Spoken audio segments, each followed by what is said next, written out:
बंधुओं, नवरात्रि के इस पवित्र समय में जिसे हम शक्ति काल कहते हैं, इस समय में इस एक चीज का दान करने वाला 100% गारंटी से करोड़पति बन जाता है। उसके जीवन से रुपए पैसे की हर एक समस्या चुटकियों में गायब हो जाती है और चारों तरफ से अलग अलग तरीकों से ना जाने कहां से उसके जीवन में इतना पैसा, इतनी धन दौलत आती है कि वह उसे संभाल भी नहीं पाता है। जी हाँ बंधुओं, यह कहावत उसके ऊपर सिद्ध हो जाती है कि भगवान जब देते हैं तो छप्पड़ फाड़ कर देते हैं। अब बंधुओं, यदि पुरखे पूर्वजों ने कहावत बनाई है तो यह उन्होंने देखा होगा, तभी तो कहावत बनी है। तो अब यह कहावत आपके ऊपर भी सिद्ध होने वाली है।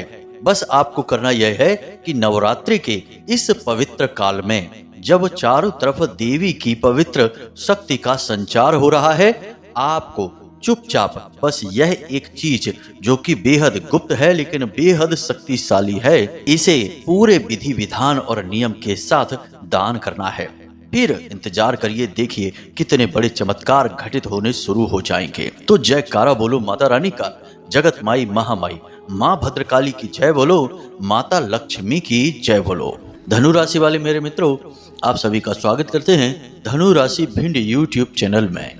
बदल जाओ समय के साथ या फिर समय को बदलना सीख लो। अपनी मजबूरियों को ही हर वक्त मत कोसो, हर हाल में चलना सीख लो। जी हाँ बंधुओं, ये दो लाइनें हैं, ये बताती है कि जीवन में किस प्रकार इंसान दुख उठाता है, समय के बदलने का इंतजार करता रहता है और समय है कि बदलने का नाम ही नहीं लेता है। और इसी बीच कुछ ऐसे कर्मवीर होते हैं जो समय को बदलने का बीड़ा अपने हाथ से उठा लेते हैं और कुछ ऐसा अद्भुत कर डालते हैं कि समय भी बदलता है, उनका जीवन भी बदलता है और एक समय ऐसा आता है कि जब उनकी पहचान भी बदल जाती है। अब कौन से हैं वो काम जो आपके समय को बदल सकते हैं, आपके जीवन और आपकी पहचान तक को बदल सकते हैं, यह जानना बेहद आवश्यक है। क्योंकि ऐसा नहीं है कि आप कुछ कर ही नहीं रहे हैं, आप सब कुछ कर रहे हैं, मेहनत कर रहे हैं, जो आपको समझ में आ रहा है वो सब कुछ आप करते हैं, फिर भी बदलाव नहीं आ रहे हैं। और आपको लगने लगता है कभी कभी ऐसा कि शायद आपके अंदर समझ ही कम पड़ जाती है, आप चीजों को समझ नहीं पा रहे हैं, कहीं ना कहीं कोई बड़ी गलती कर रहे हैं, इसीलिए पूरे काम मन से करने के बाद भी आपको सही परिणाम प्राप्त नहीं होते हैं। हर वक्त दुख, तकलीफ, असफलताएं और परेशानियां आपका पीछा करती रहती हैं। तो बंधुओं, यदि आप हमारे इन कार्यक्रमों को देखते हैं तो आपको कुछ कुछ इन बातों का अंदाजा होगा कि हम आपसे क्या कहना चाह रहे हैं। हम आपको यहाँ पर यह बताना चाहते हैं बंधुओं कि सब कुछ इंसान के वश में नहीं होता है। बहुत बड़ी शक्तियां और बड़े परिणाम या यूं कहें कि कार्य भगवान ने अपने हाथ में ले रखे हैं, क्योंकि वह जानता है कि यह इंसान इंद्रियों का गुलाम है। यदि सीधे तौर पर इसे कार्य का सीधा फल दे दिया तो यह ना जाने क्या क्या कर डालेगा। यह बिल्कुल वैसा ही होगा कि भगवान ने वरदान दिया तो अक्सर उसका दुरुपयोग ही होता है। तो अब भगवान वरदान इतनी आसानी से नहीं देते हैं, इसके लिए पात्रता को हासिल करना पड़ता है। और पात्रता कैसे आती है? अपने जीवन में कुछ जरूरी मूलभूत बदलाव करने के बाद। तो यदि आपको यह पता चल जाए कि यह पात्रता कैसे हासिल की जाती है तो आपके जीवन में सब कुछ आपके मन के अनुसार घटित होने लगेगा। ऐसा नहीं है कि भगवान को आपकी मेहनत का फल आपको न देकर आनंद प्राप्त होता है, उसे भी दुख होता है, लेकिन असल में कहीं न कहीं कुछ न कुछ आध्यात्मिक कोर कसर बाकी रह जाती है, जिस वजह से आधे अधूरे परिणाम आपको प्राप्त होते हैं। तो आज के इस वीडियो कार्यक्रम में हम आपको यही बताने जा रहे हैं और एक ऐसी शक्तिशाली चीज के बारे में बताने जा रहे हैं जिसका दान करने के बाद आपके अंदर वह पात्रता उत्पन्न हो जाएगी और फिर आपके द्वारा किए गए कर्म का ही बढ़ चढ़कर आपको फल प्राप्त होना शुरू हो जाएगा। यहाँ तक कि जिन कर्मों के फल आपके रुके पड़े हैं उनके भी परिणाम आपको मिलने शुरू हो जाएंगे। कई बार आपने ऐसा देखा होगा कि कुछ लोग समाज में ऐसे होते हैं जो जीवन का एक हिस्सा बहुत दुख तकलीफ और परेशानियों में बिताते हैं, लेकिन फिर अचानक उनके जीवन में कुछ ऐसा हो जाता है कि उनका जीवन पूरी तरह से बदल जाता है। रातों रात उनके जीवन की परिस्थितियां बदल जाती हैं और ऐसा लगने लगता है कि ना जाने कहां से इन्हें कोई बड़ा खजाना मिल गया है, भगवान की कृपा मिल गई है, पता नहीं क्या हो गया, लेकिन इनके तो चाल ढाल, रूप रंग, व्यवहार सभी बदल गए। ये तो पूरी तरह से परिवर्तित हो गए। यही होता है जब भगवान की कृपा प्राप्त हो जाती है, पात्रता आ जाती है और उसके बाद ना केवल आज के आपके किए जाने वाले कर्म, बल्कि पिछले सैकड़ों हजारों कर्म जो फल आपको नहीं दे पाए थे, उन फलों को भी आपको भगवान देना शुरू कर देते हैं। और ये बातें शास्त्र बताते हैं और ये व्यवहारिक बातें हैं। तभी तो जीवन किसी किसी का तो रातों रात बदल जाता है और किसी किसी का जीवन भर जीवन बदलता ही नहीं है।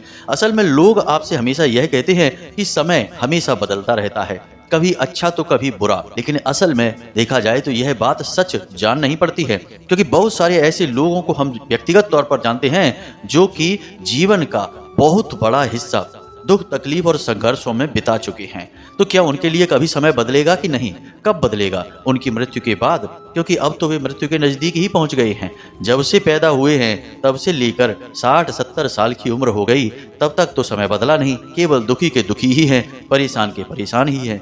तो अब समय कब बदलेगा? और यह जो हम आपको बातें बता रहे हैं ये पूर्ण रूप से व्यवहारिक हैं। आप अपने आसपास देखें, आपको पता चल जाएगा कि बहुत सारे लोग तो ऐसे हैं इस संसार में जिनके लिए वक्त रुक सा गया है, किसी के लिए अच्छा और किसी के लिए बुरा। यानी कि कुछ लोग तो बड़े आनंद में जीवन जी रहे हैं और पूरा जीवन ही उनका निकला जा रहा है सुख, ऐश्वर्य और वैभव को भोगते हुए, और कुछ लोग ऐसे हैं जो कि ठीक इसके विपरीत दुख तकलीफ और परेशानियों में जीवन को जिए जा रहे हैं और आस लगाए हैं कि आज नहीं तो कल वक्त बदलेगा ही, लेकिन वो कल उनका आ ही नहीं रहा है।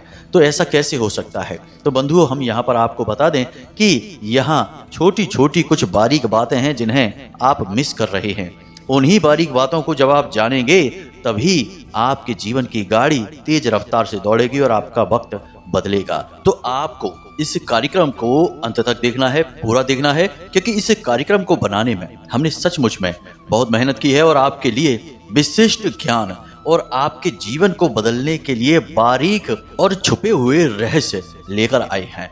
तो आप यदि इसे पूरा देखेंगे तो निश्चित तौर पर आपका जीवन बदलेगा, आपको लाभ प्राप्त होगा और आपके चेहरे पर मुस्कुराहट आएगी। और यही तो हम चाहते हैं कि हमारे प्रयास आपके चेहरे पर मुस्कुराहट लेकर आए। जी हाँ बंधुओं, बहुत अच्छा लगता है जब आप लोग हमें मैसेज करते हैं और कहते हैं कि गुरुजी, आपके द्वारा बताया गया उपाय हमें बहुत लाभ पहुंचा रहा है, हमारी तकलीफ दूर हो गई, किसी का कर्जा चुक गया, किसी को नौकरी प्राप्त हो गई, किसी का विवाह संबंध सुधर गया, परेशानियां दूर हो गई। और इसी के लिए तो हम प्रयास कर रहे हैं, हमारा प्रयास सिद्ध हो जाता है और हमें बहुत अच्छा लगता है। तो बस बंधुओं, आप इस प्रयास में हमारा सहयोग करें। अभी तक कुछ ऐसे भाई बंधु और हैं जिन पर अभी पूर्ण रूप से इन प्रयासों का प्रभाव नहीं हुआ है, तो उन्हीं के जीवन को बदलने के लिए हम लगातार प्रयास कर रहे हैं और उपायों और क्रियाओं के साथ साथ माता भद्रकाली की सीधी कृपा भी उन लोगों तक पहुंचाने की कोशिश कर रहे हैं।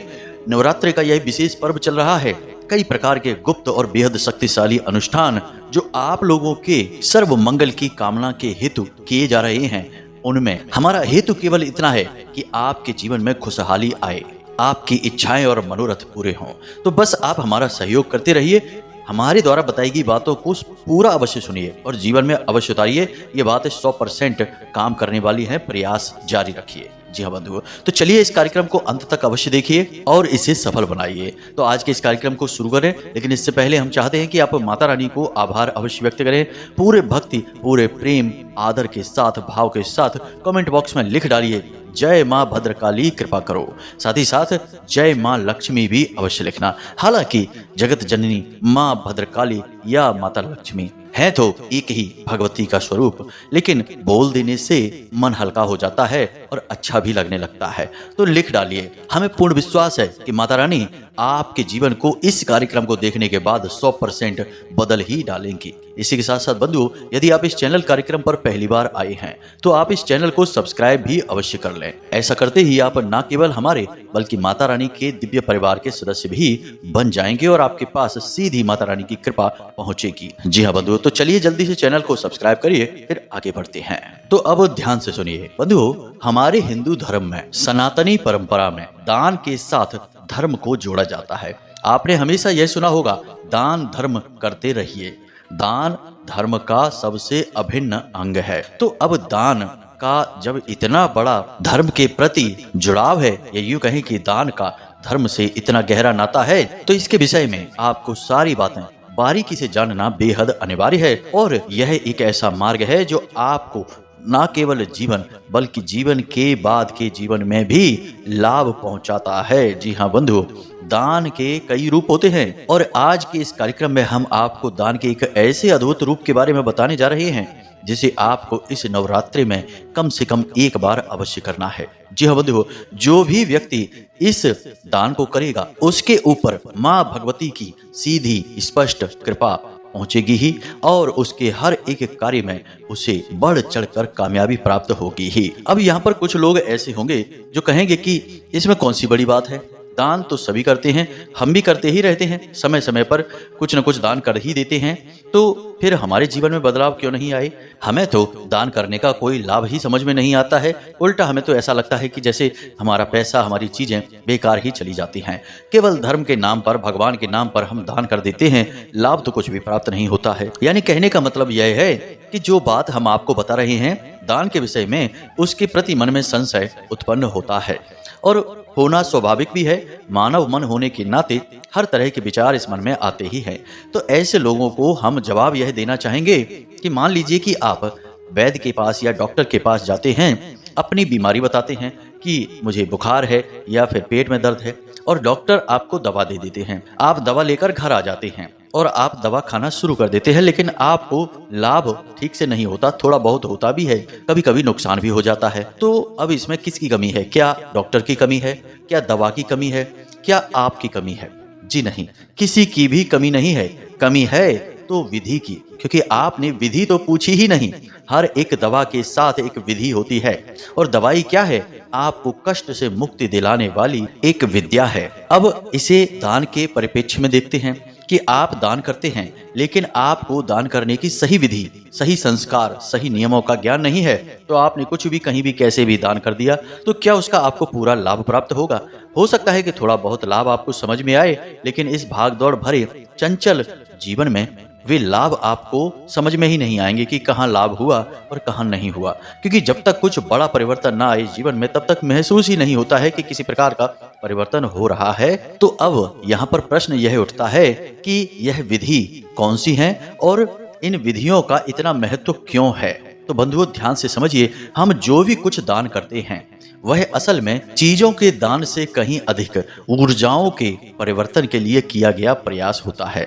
अब देवी देवता जिनसे समर्पित हम रहते हैं, पूजा पाठ करते हैं, जैसे कोई इंसान है जो भोले बाबा की पूजा कर रहा है, कुछ लोग हैं जो हनुमान जी की पूजा कर रहे हैं, तो ये इन देवी देवताओं की विशिष्ट ऊर्जाओं को जागृत करने की कोशिश करते हैं। और जब हम दान करते हैं पूजा पाठ के साथ साथ, तो इन विशिष्ट ऊर्जाओं के जागरण में मदद मिलती है। दान से हमारा आध्यात्मिक बल भी बढ़ता है, यानी हमारी आत्मा का जो बल है वह शक्तिशाली होता है और हमारे इस भौतिक संसार में हमें सुखों की प्राप्ति होनी शुरू हो जाती है। तो मूल बात यह है कि दान करने की फिर सही विधि कौन सी है। मान लीजिए कि आप सड़क पर जा रहे हैं और किसी ने आपसे कुछ खाने के लिए मांगा और आपने उसे कुछ भोजन दे दिया या कुछ पैसे दे दिए। अब यह आपका पुण्य कर्म है। अब पुण्य कर्म में और दान में अंतर होता है। दान कर्म जो होता है वह दिव्य ऊर्जाओं को जागृत करने का कार्य करता है, और पुण्य कर्म जो होता है वह आपके सौभाग्य का निर्माण करता है। तो मान लीजिए कि आपने किसी भूखे को भोजन करा दिया, तो इसका फल आपको इस प्रकार प्राप्त हो जाएगा कि आपकी नौकरी में जो आपको तनख्वाह मिलती है उसमें आपकी थोड़ी बहुत तनख्वाह बढ़कर आ जाएगी। जो समय पर नहीं मिलती होगी तो समय पर मिल जाएगी। व्यापार में जहां आपको नुकसान होने वाला था वहां आप किसी नुकसान से बच जाएंगे, यानी कि तुरंत इसका प्रतिफल आपको समझ में आ जाएगा। अगर आप चाहें तो इसे आप प्रयोग करके भी देख सकते हैं।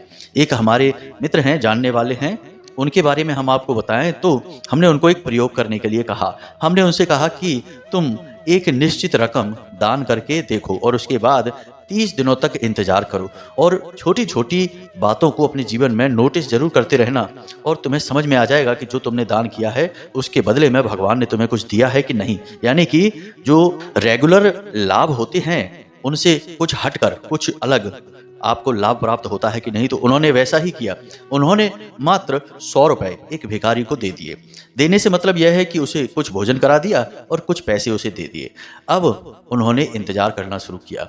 आप यकीन नहीं मानेंगे कि उनकी तनख्वाह के साथ में वे वाले पैसे भी जुड़कर आ गए जो काफी लंबे समय से रुके पड़े थे। यानी कि कुछ इंक्रीमेंट उनकी सैलरी में हुआ था, लेकिन वह उन्हें मिल नहीं पा रहा था किसी पेपर वर्क की वजह से या फिर डिपार्टमेंट की विभाग की लेट लतीफी की वजह से वह रुका हुआ पड़ा था। तो उनकी अगली सैलरी में वह इंक्रीमेंट जुड़कर आ गया। यानी कहने का मतलब यह है कि यहाँ आपने एक हाथ से दान किया और वहां दूसरे हाथ से आपको उसका पुण्य कर्म वापस मिल गया, यानी आपके सौभाग्य का निर्माण हो गया। लेकिन यह जो दान है यह आपको क्षणिक सुख दिलाने वाला है, आपके सौभाग्य का निर्माण करने वाला तो है, लेकिन जीवन को परिवर्तित करने की शक्ति इसके पास नहीं है।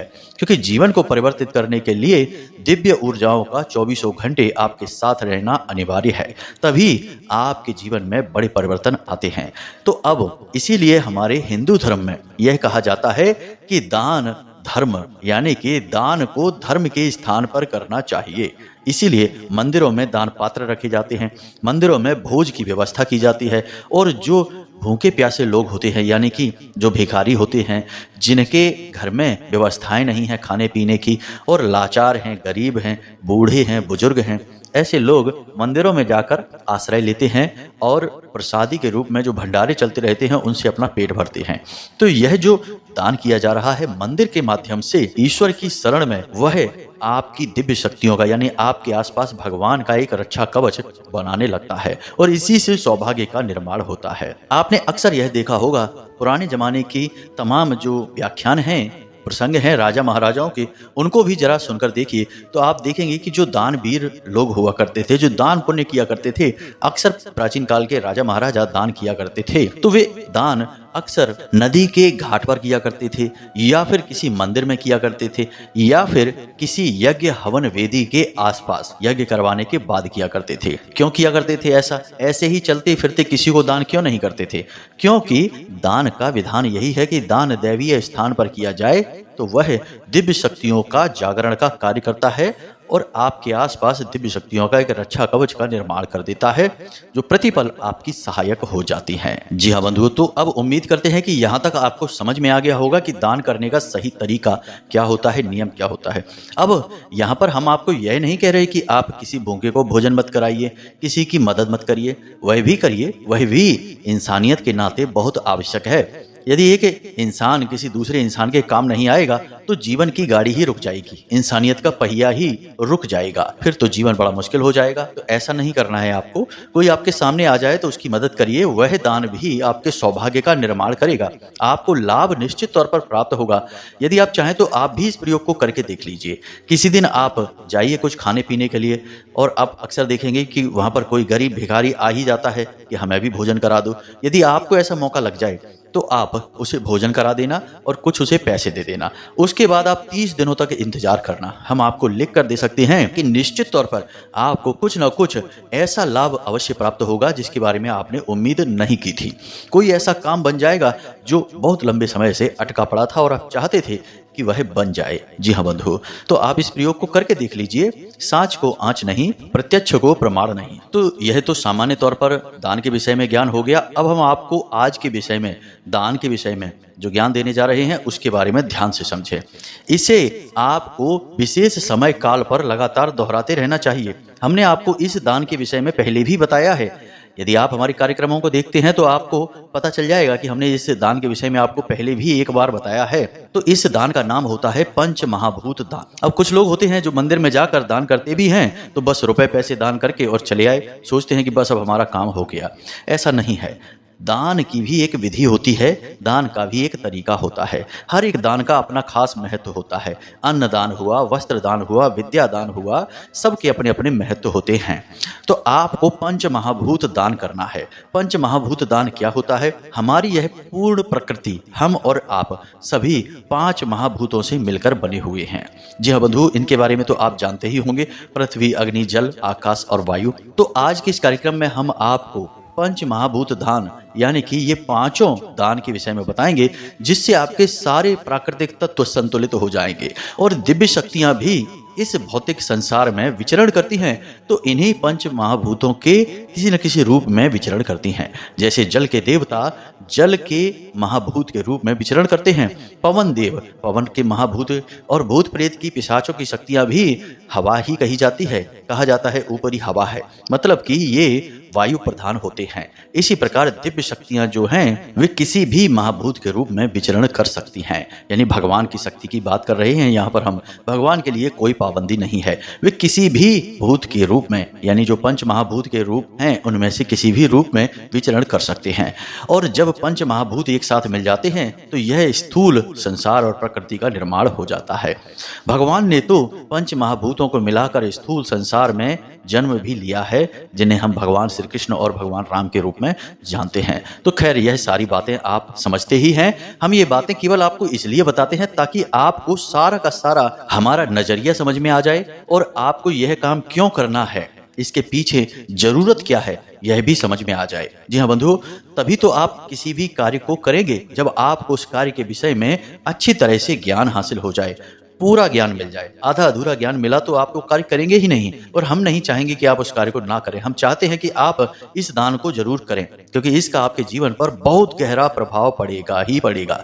नवरात्रि के ये जो पवित्र दिन है ये शक्ति काल कहे जाते हैं, और इस समय इस संसार में शक्ति का संचार हो रहा होता है। देवी भगवती हर एक जीव में, हर एक कण कण में बड़ी ही तेजी से प्रवाहित हो रही होती हैं। तो इस समय यदि आप कोई उपाय, कोई क्रिया कर देते हैं तो उसका बहुत फल बढ़ चढ़कर प्राप्त होता है। तो यह पंच महाभूत दान महादान सर्वश्रेष्ठ दान कहा जाता है। तो इसे जरा ध्यान से समझिए आपको क्या करना है। नवरात्रि के किसी भी दिन आप इस दान को कर सकते हैं। इसके लिए आपको 5 प्रकार की चीजों की आवश्यकता पड़ेगी।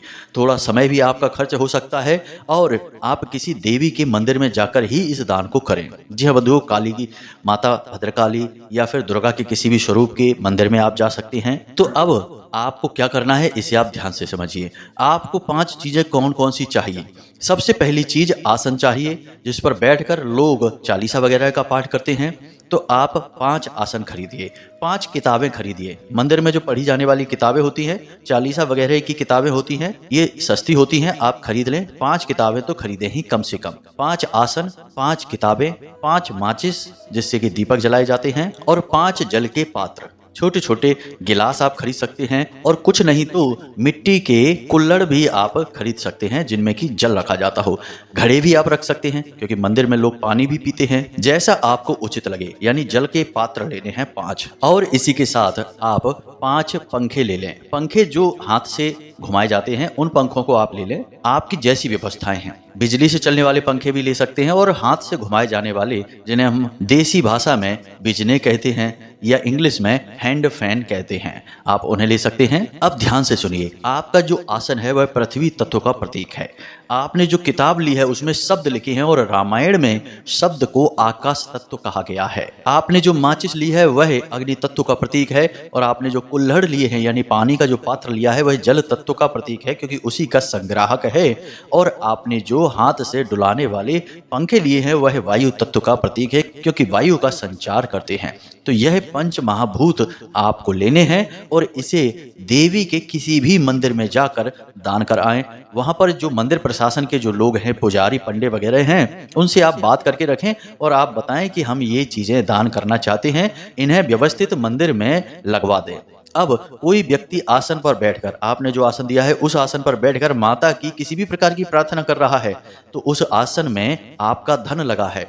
आपके द्वारा कमाई गई मेहनत से जो आपने पैसा लिया है, उस पैसे से आपने वो खरीदा है, तो उसमें आपका भी पुण्य बनेगा। आपके द्वारा दी गई माचिस से दीपक जलाएगा, आपके द्वारा रखे गए पात्र से या तो पूजा के लिए पानी का प्रयोग करेगा। आपने छोटे अगर तांबे के गिलास ले लिए हैं, छोटे छोटे गिलास ले लिए हैं, तो पूजा पाठ में प्रयोग करेगा, तो उससे आपका पुण्य बढ़ेगा। यानी कि कोई भी व्यक्ति मंदिर में आकर कुछ भी करेगा, उसका कहीं ना कहीं कुछ ना कुछ हिस्सा आपको भी प्राप्त होगा। और इस सब से कहीं बढ़कर मंदिर में भगवान की सेवा करने में आप लोगों की मदद कर रहे हैं, इससे बढ़कर कोई कार्य नहीं है। और इससे ही भगवान की सकारात्मक ऊर्जा आपके आसपास दिव्य आवरण का निर्माण करेगी। जब आप इस दान को करें उस समय आपको भी कुछ क्रियाएं करनी है। आप एक रुद्राक्ष की माला खरीदें या फिर स्फटिक की माला भी खरीद सकते हैं। और उस दिन जिस दिन आप यह दान करेंगे मंदिर में जाकर, उसी दिन आपको मंदिर में बैठकर गाय के घी का एक दीपक जलाकर मंदिर में देवी के सामने ही बैठकर नवाड़ मंत्र की कम से कम 3 मालाएं करनी है। वैसे तो 9 मालाएं करनी चाहिए जो पूर्ण 9 देवियों को समर्पित है। नवाड़ मंत्र 9 देवियों का ही मंत्र कहा जाता है जो नवग्रह शांति के लिए भी किया जाता है और 9 देवियों को समर्पित भी है। तो 9 मालाएं जाप करनी है, लेकिन आप 9 नहीं कर सकते तो 3 मालाएं जाप कर सकते हैं। 3 से कम ना करें, बस इतना सा आपको करना है और कुछ भी खास नहीं है। मंदिर में प्रसाद भोग वगैरह तो आप चढ़ाएंगे ही, पुष्प माता रानी को लाल रंग के चढ़ाएंगे ही, बस इतना सा आपको करना है। और आप देखेंगे कि उसी दिन से आपके जीवन में महापरिवर्तनों की शुरुआत हो जाएगी। हम गारंटी देते हैं। जी हाँ बंधु, आप इस कार्य को करके देखिए। हमने सैकड़ों हजारों लोगों के जीवन में परिवर्तन आते हुए खुद अपनी आंखों से देखे हैं, आपके जीवन में भी आएंगे। जो लोग ये कहते रहते हैं कि गुरु जी हमारे ऊपर तो कोई उपाय कार्य ही नहीं करता है, हम तो बहुत परेशान हैं, ऐसा लगता है जैसे कि कोई जानबूझकर हमारे पीछे पड़ा हुआ है, उन लोगों के जीवन में भी परिवर्तन आ जाएंगे। हम आपको पूर्ण भरोसे के साथ कहते हैं। बाकी तो माता रानी हैं ही हमारे भरोसे को आपके लिए मजबूत बनाने के लिए। जी हाँ बंधु, तो प्रेम से बोलिए जय माई की, जय माँ भद्रकाली।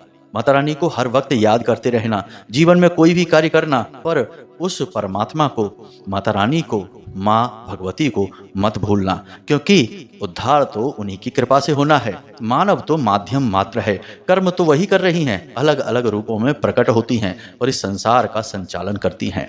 तो बस बंधु, आज के इस विशेष कार्यक्रम को यहीं पर समाप्त करते हैं। कोई मन में यदि प्रश्न उठे तो आप पूछ सकते हैं कमेंट करके, या व्हाट्सएप नंबर पर मैसेज करके भी पूछ सकते हैं। जब हमें समय मिलेगा तो हम निश्चित तौर पर आपके प्रश्नों के जवाब देंगे। अब असल में यह जो शक्ति काल है, इसमें थोड़ी हमारी व्यस्तताएं बढ़ जाती हैं, तो हो सकता है कि आपको जवाब देर से मिले, तो धैर्य बनाए रखना, अधीर ना होना। बाकी आप चिंता न करें, आप हमारे कार्यक्रम से, हमारे चैनल के माध्यम से हमसे जुड़ चुके हैं, तो बिना किसी प्रयास के ही माता रानी की आपको कृपा प्राप्त होगी। हम आपको कह चुके हैं कि हमारे यहाँ निरंतर अनुष्ठान, जप और तप चालू हैं और इन सब का पुण्य फल आपको ही प्राप्त होगा, क्योंकि माता रानी आपकी सहायक हैं। जी हाँ बंधु, तो अब आज के इस कार्यक्रम को यहीं पर समाप्त करते हैं। मिलते हैं अगले ज्ञानवर्धक कार्यक्रम में। तब तक के लिए माता रानी को याद करते रहिए और दिन में एक बार मंदिर अवश्य जाइए, क्योंकि आपका उद्धार भी वहीं से होगा। प्रेम से बोलिए जय माई की, जय माँ भद्रकाली। माता रानी आपका कल्याण करें। धन्यवाद।